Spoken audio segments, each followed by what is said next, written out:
Welcome back to Tea Time with Laura Otton and Evelyn Page. I'm Kaitlin McGreyes, founder of Be Her Village. I have actual tea today because apparently it's winter again. So I need to feel warm. What are you guys drinking? Tea? Tea with honey and a touch of milk. I am so chilly and it feels damp and unpleasant, so this is helping. Yes, especially compared to yesterday, which was gorgeous. Cool. Yeah. So how are you ladies? How's week 7? Yeah. Yesterday, I was thinking about this today. Yesterday, if you talked to me, I've been like, I got this. You know, the sun is shining. I was playing outside all day with the kids. I didn't have work yesterday. I was smooth sailing. And today I'm like, I'm chilly and it's damp. And can I send the kids away somewhere? That will never end. I feel like I used to like my mood or my like sense of time. I think we've talked about sense of time a lot on this, but it used to be like weekdays, weekends. And now it's like sunny days, rainy days. That's the distinction. Yes, that's so true. I found the same thing. Like rainy, like cold days are the worst because I just feel like we can't get out any energy. I mean, I feel like so trapped in the house and there's only, I have a small house, so there's only like so much space where the kids can be. Yeah. Plus like, my husband needing a little bit of quiet time to do work, on the days that I'm not working. So, and then like when it's sunny, it's just kind of like, like it's like a free for all. It's like, let's go outside, let's go for a walk, let's kick a soccer ball around or something. But yeah. Well, I am the only mom out there who I go for walks in the rain. I suit them up, and then they know after the toddler's nap time, which is right now, on rainy days, we go out, they get completely muddy and gross, strip down the hallway, and I put them in the bath.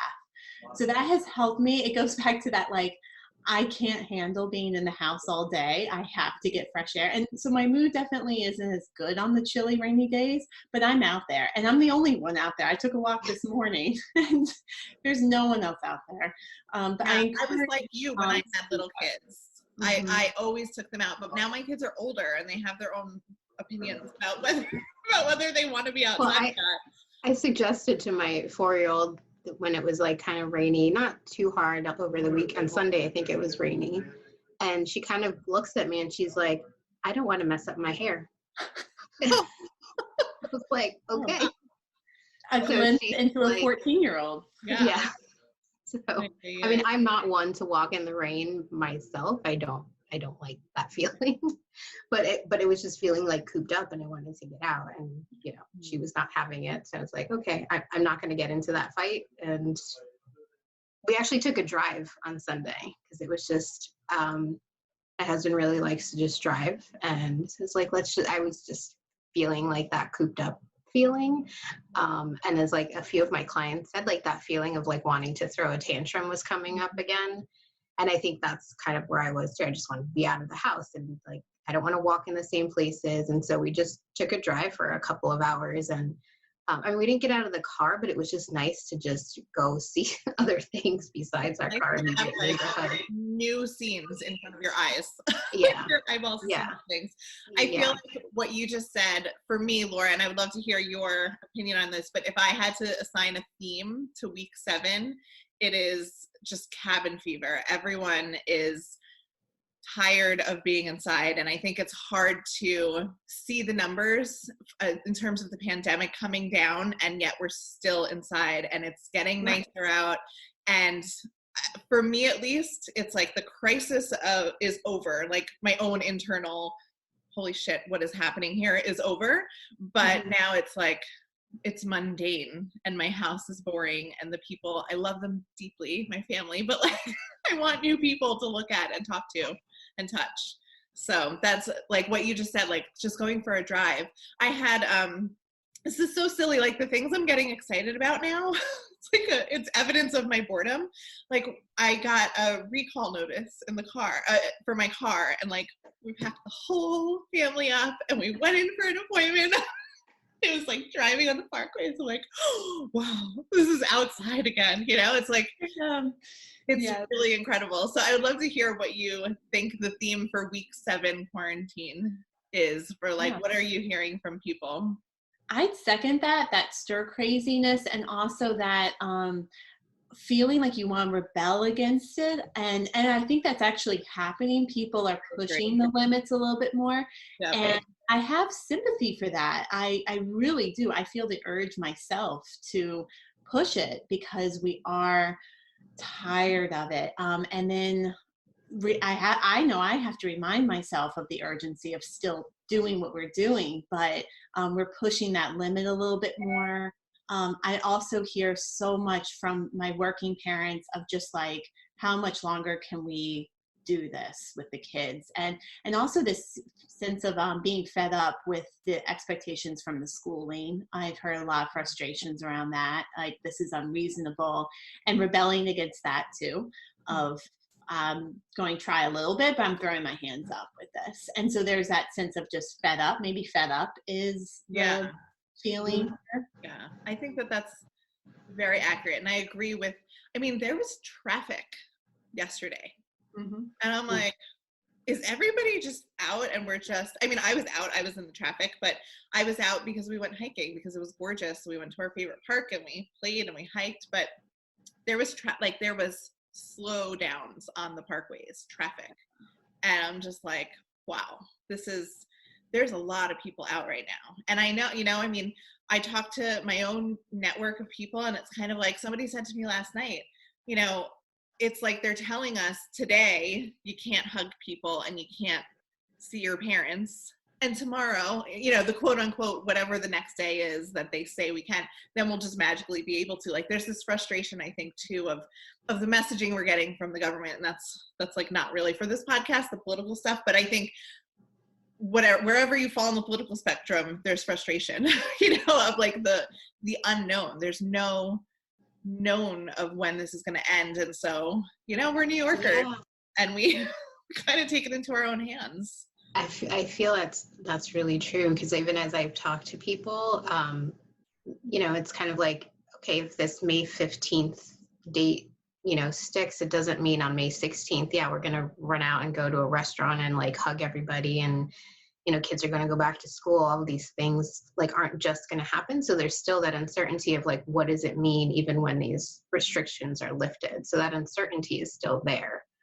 And it's kind of scary to know, or to still think about, like, you know, I you know, and I'll say, like, I don't know that I would send my kids back to daycare, because how do you practice social distancing with like 2 and 4-year-olds in daycare?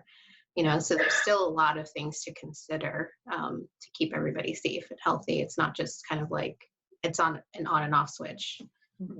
Yeah, it's going to be gradual. We don't know what it looks like. Everyone's doing something differently. But I do want to give us a shout out that we've been doing this now for 6-7 weeks. And so I remember when this first happened, and they were talking about when my daughter's UPK teacher called and said school would be closed for a week, and I almost cried. And then the idea of doing it for 2 weeks was so overwhelming for me. And then I'm like, okay, like, I've been doing this. I've had highs and lows, and but I want to give a shout out to all of us parents and everyone out there we've managed to do this, and maybe now's a good time. Maybe we're at kind of a halfway mark, or even beyond that. Of like, Laura, let's not. A little better. Yeah. But like, let's look back to figure out, you know, what made those good days good, and what. Give ourselves a pat on the back for having gone through this, and being proud of that, because we're here and we made it, and we still have ways to go, but hey, like, we've done something. And along that line, because, you know, we started kind of with the bad stuff, but moving into the better stuff, at least my personal experience, right? Like, you guys are the experts and I'm just the mom that's going through all this. But I find that I'm like so much more deeply connected with my family than I was before. And I was very connected to them before, but there's like something about this like very strange experiment of let's all be in the house together for 2 months and let's not have childcare, and let's be together every moment, together in the household. It's not in the same room, although often it really is the same room.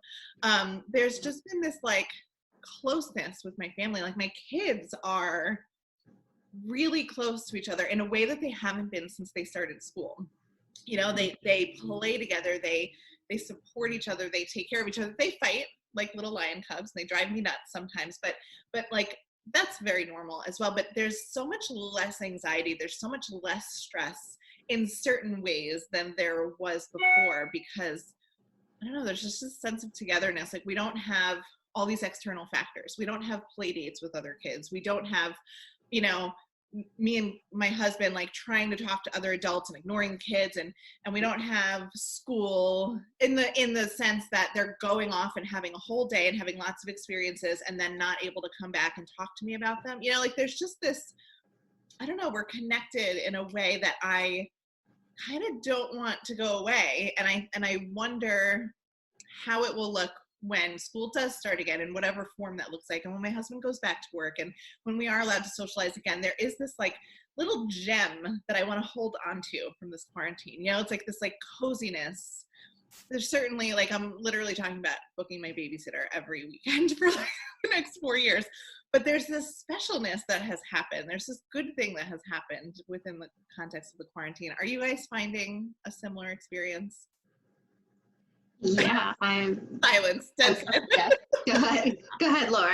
I'll let you go. I'm thinking there's a simplicity that you're talking about, and it reminds me, and I'll plug my workshop series that's coming up, but my Journey of Motherhood series is starting up again this Saturday.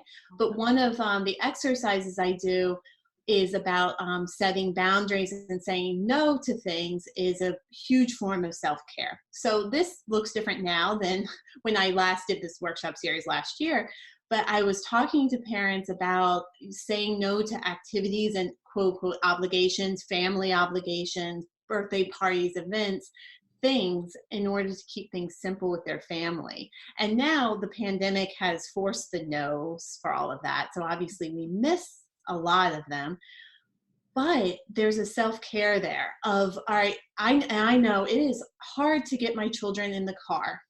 It is hard to pack up the diaper bag and make sure everyone has the food and work around nap time, all of these variables that go on in moms and dads' heads of going somewhere or socializing with friends, that it can be fun, but it's also stressful. And what you're talking about, Kaitlin, is like taking that away and just like, okay, for those of us with little kids, all right, it's nap time. I'm not stopping anything. It's just time for nap. And I'm not forcing one up in the car to go somewhere and pushing them. They're too tired, but I want to keep doing whatever we're doing. There's none of that. And so you have this natural flow that used to be around, I don't even know how many decades ago. I'm not quite sure. It fell away. Many of just this letting kids be kids and play, and more unsupervised play and unstructured play that has been shown to be so healthy for them and healthy for us too. I think that's what you're speaking towards. Absolutely. Yeah. It's just, there's like this, all the external distractions and sources of anxiety and stress are gone.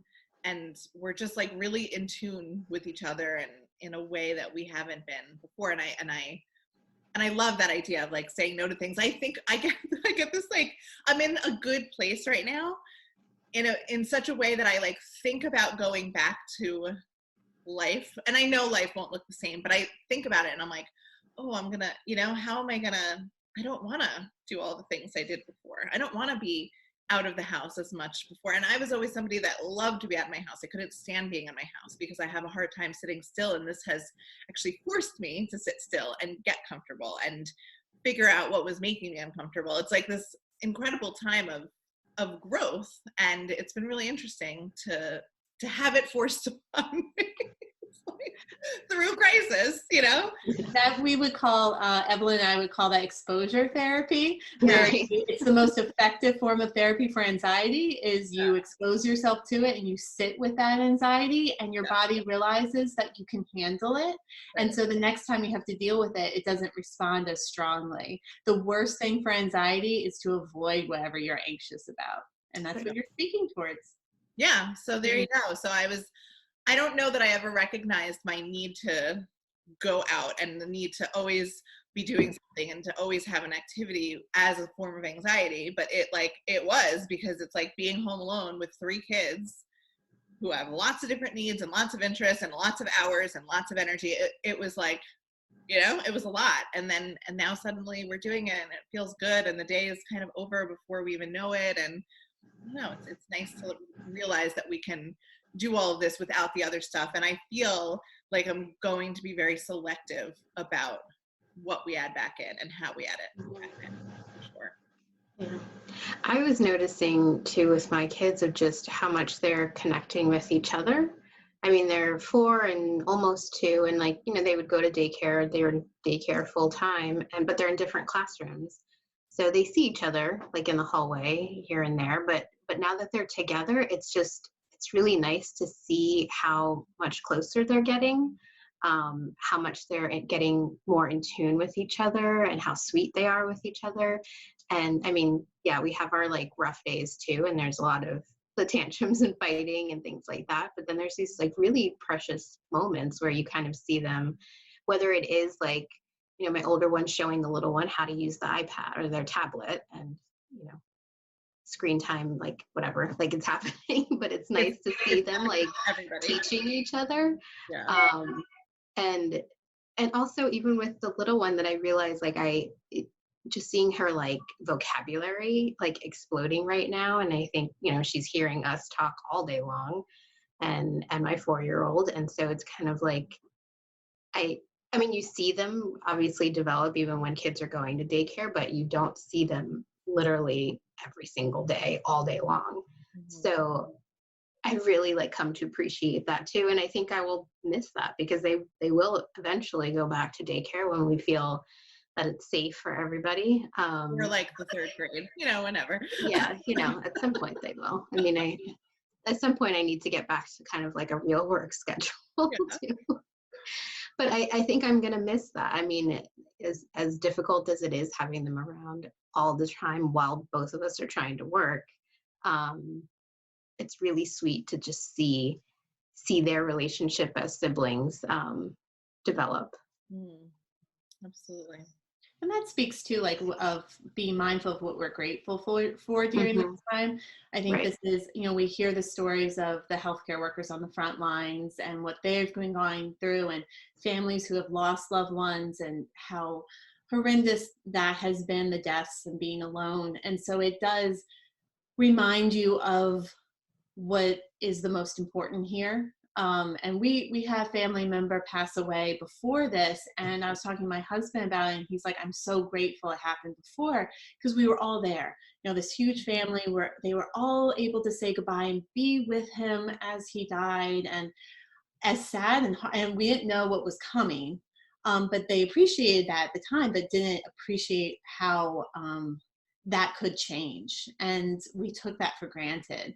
And so this is a reminder of like, you know, as long as my family is safe and we're healthy and, we have nutritious food to put on the table, like that, I don't know how my world would be if that was taken away. Like that would crumble my world. This I can handle. We adapt. It's incredible how we adapt to all of this, and that we are more flexible than we think that we are. Because look at us, 7 weeks in, we've done it. We've adapted to it. But this is a nice moment to take that as like, okay, what about this do I like and I don't want to change back to? And let me remember what's really important in my life right now. Yes, absolutely. Is this what you guys are seeing, this sort of sentiment from the people that you're supporting in your workshops or in your private practice? Are you seeing the same sense of finding growth and finding like a way to improve, not necessarily improve, but finding like the silver lining in all of this? Or what are you guys seeing? I mean, I've seen a lot in my practice with my clients of kind of recognizing strengths that they didn't know that they had and kind of reinforcing that, or even going back to just other prior experiences and seeing how, I mean, none of us have lived through a pandemic, but may have been through other just hardships, and like realizing like I do have strengths and I can use some of those things now. And like you said, Laura, being like grateful for what I do have, for the families that are able to continue working, and they still have an income that hasn't been like that source of stress. So being grateful for that, grateful that they can order their groceries, they don't have to go outside, that they can connect more with extended family that they hadn't seen in a while. So people are kind of really connecting over video with a lot of people that they hadn't spoken to before. So despite like kind of the hard things about living in quarantine, there's been a lot of like gratitude that comes up too. So yeah, I've seen a lot of that growth. I actually in this past week had 2 moms who are, as hard as everything is, they're doing great, and I'm talking to them about discharging, because life is hard doesn't mean you have to stay in the middle of a pandemic. Yeah, because as much therapist. Well, as much as this is hard, my philosophy and Evelyn's is too, is like I'm getting them ready for a place where they can meet hardships and work their way themselves through it and not need me anymore. That's always the goal. And so the goal isn't absence of problems or hardship or anxiety, but rather than using the tools learned in the therapeutic session to apply on the other days. And so it's like, and they're questioning it like, really? And I'm like, yeah, like you're doing great. And this is hard and I'm still here, but you're doing really well. And like Evelyn said, pulling on strengths that they may not have known that they had, and using this is offering a lot of opportunity to use the stuff that we talk about in therapy to try out during the week, whether that's communicating better with their partner because their partner is there all the time, balancing that workload. Like so often with our busy lives before pandemic, you can put things off and not deal with those problems as much, or not feeling confident in being a mom. Well, here you are 24/7 partner, mom, and in a lot of cases working.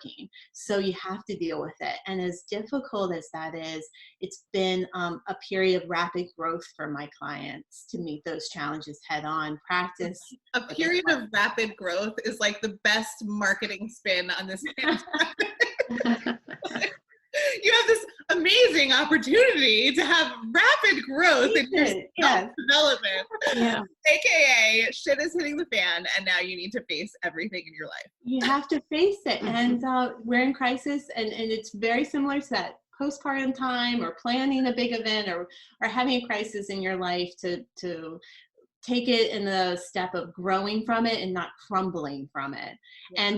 And so my series starts up this Saturday, and I've had to tweak all of it because it looks so different now. But I do hope, Mom, I do want to put in a plug for that because I loved doing the series last year. It's a 4-part series that touches on 4 big pillars of being a mom. So adjusting to that new normal, body image, nurturing relationship with your partner, and work-life, baby, pandemic balance. I'm adding a few more things to balance into that.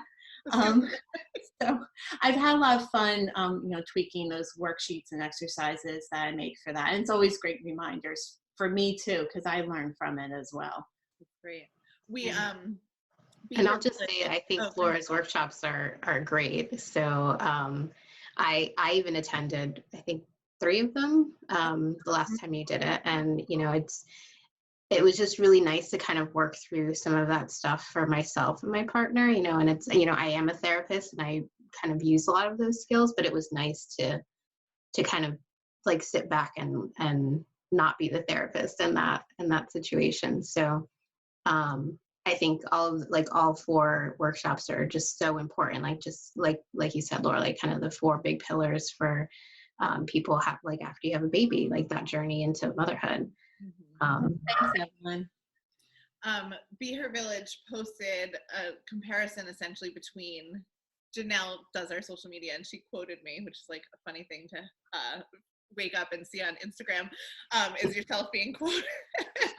But essentially it was the comparison of labor, pregnancy, birth, postpartum, and quarantine, because every woman I speak to, you guys and birthing women and pregnant women, it's like, and women who have 11-year-olds, you know, it's like, for most of us, childbirth, pregnancy, and becoming mothers was like the other huge hard thing that we had to get through. And this pandemic reminds so many people of that struggle, because, and it looks different, kind of like how this pandemic, it looks different for everyone. You know, we have different pregnancies, we have different issues going into it, different strengths going into it. And so I posted in the Long Island Dual Association, I don't know if you guys have seen, but I posted saying, what stage of labor, quarantine labor, are you in? And the answers were hysterical and kind of all across the board. You know, it was like, for some people, they were in the middle of transition. For some people, for me, it was like the baby was already out. For others, it was the ring of fire. They were like having a perpetual ring of fire. But there's definitely, I think there's such an interesting relationship between birthing people and new moms and postpartum with this quarantine, because there's so many similarities in how we respond to stress, and also the quarantine is similar to a labor in that it's this unknown length of time, and it's harder for some people than for other people. You know, some people are well supported and it's a little bit of a change, but it's not so bad, and for others it feels like an impossible mountain to climb. Mm-hmm. So it's great that you guys are kind of in this field. I feel like it's so similar to help women through their typical postpartum issues and their transition into motherhood, and to help them through a quarantine and a pandemic. It really, there's so many parallels to be drawn between the two. Right. I kind of felt that way. That was starting to come up for me too. And so just that, like, with the idea of like these moving dates of like, first it was 2 weeks and then 2 weeks later, now we're at May 15th, and it very much felt like, so I went through a lot of fertility treatments on my journey to start a family. And it's like this constant moving target of like, you know, you do an egg retrieval, you do a transfer, and then you're waiting, and then it doesn't work, and then you do it again. And then, you know, and my older one at home is now, she was adopted. And so there's this whole other kind of like stop and start, you know, in the whole adoption process.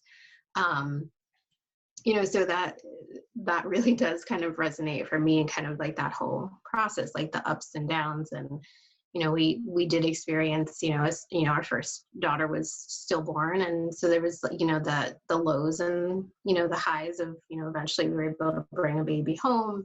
I was eventually able to carry a baby. So this was like, there is like that up and down and that back and forth of like what labor, you know, birthing a baby does feel like, you know, in this whole journey. Mm-hmm. So that's been interesting. And I feel like, all those similarities. Yeah. And I feel like that journey, no matter what your birth story looks like, whether you go in for an elective cesarean, or, you know, you have a loss, or you adopt, or you have a really straightforward labor and birth, it changes you, right? Like, you don't go into it the same, you don't come out of it the same way you went into it. And I feel, at least for me, that's how this quarantine is. It's like, who I was before is gone. In a good way, though, you know, it's like, always be different from this, and we're going to have things that we gain from this and things that we lost from that. Just like when you become a mom, and no matter how you become a mom, it's, you've gained so much, and then you grieve what you've lost as well. And sometimes you know, we feel guilty for grieving what we've lost because, well, look at what I have, but you can do both. And that's been a big message of these tea times too, is you can feel grateful, and you can say like, oh, I love this time, and I'm so grateful for this time, and I also grieve this and that, and I miss this and I miss that, and feel sorry for myself sometimes. It's both. That's what motherhood is. It's that constant paradox. Yeah. You know, go to sleep, I need a break, and then, oh, I'm going to look at pictures of you because you're so cute and wonderful. And I miss you because you're sleeping. And I miss you because you're sleeping, but stay asleep. But also, like, it'd be okay if you woke up a little, but no, stay asleep. You know, that's motherhood. That's parenthood right there. Yeah. That's yeah, it's like that dance, that constant back and forth. And it just feels like, I mean, that'll kind of be, you know, raising kids. It's like this dance back and forth of like, I want you, but I need space. And kids feeling that too, like when they're kind of like craving their independence and like, I want mom or dad, but like leave me alone too. Absolutely. Well, thank you ladies so much. This is, as usual, I think it's my favorite part of the week, both because I get to see you guys and talk about all the things, but also because I get to kick my family out because I'm recording. And this is the only clean corner of my house. So I enjoy that too. Thank you so much for your time and your wisdom. Thank you, Kaitlin. All right. Thank you, Kaitlin.